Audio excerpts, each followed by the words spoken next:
मैं रणबीर सिंह बाजवा, मेघला का हस्बैंड। बताइए क्या आप काम है? लेकिन हम मेघला सिंह बाजवा के लिए आए हैं, तो आपसे क्यों बात करें? देखिए, जो हाईजैकिंग वाला केस था वो जैसलमेर में सॉल्व हो चुका है। तो इस तरह यहाँ घर पर आकर मेघला को पूछना, मेघला को ढूंढना ये सही नहीं है। जिसने आपको भेजा, आप किसी ने से मुझसे बात करवाइए। रणबीर, मैंने तो पहले ही कहा था कि मेघला को प्लेन में या हाईजैकर्स के बीच में जाने की जरूरत ही क्या थी। अब एक नई प्रॉब्लम खड़ी हो गई ना। मुझे तो ये डर है कि कहीं मेघला की किस्मत में जेल की रोटियां ही ना लिखी हो।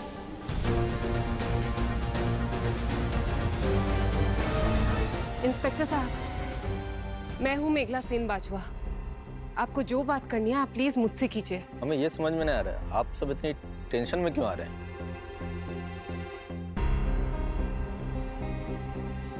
ये आपके लिए। देश की सेवा में आपने जो बहादुरी दिखाई है, लोगों की जान बचाई है, उसके लिए सरकार आपको पुरस्कार देना चाहती है।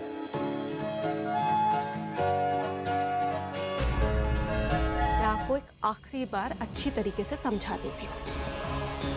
आपको लेफ्ट आउट फील हो रहा है? आपको ऐसा लग रहा है कि घर वाले आपके अगेंस्ट जा रहे हैं? पता है दीदी भाई, मुझे भी एग्जैक्टली ऐसा ही फील हुआ था। और उस वक्त मुझे इस घर में बहू के रूप में आए हुए एक दिन तक नहीं हुआ था। और ये सिर्फ और सिर्फ आपकी वजह से हुआ था। सिर्फ और सिर्फ आपकी वजह से।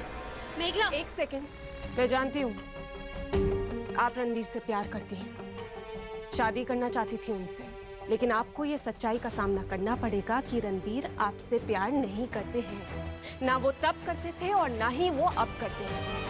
और वो हमेशा से सिर्फ और सिर्फ शादी मुझसे ही करना चाहते थे। और अगर आपको ऐसा लग रहा है कि आप जो भी कर रही हैं उससे आप रणबीर को हासिल कर पाएंगी, तो आप गलत सोच रही हैं, क्योंकद मैं मेघला सिंह बाजवा ऐसा नहीं होने दूंगी।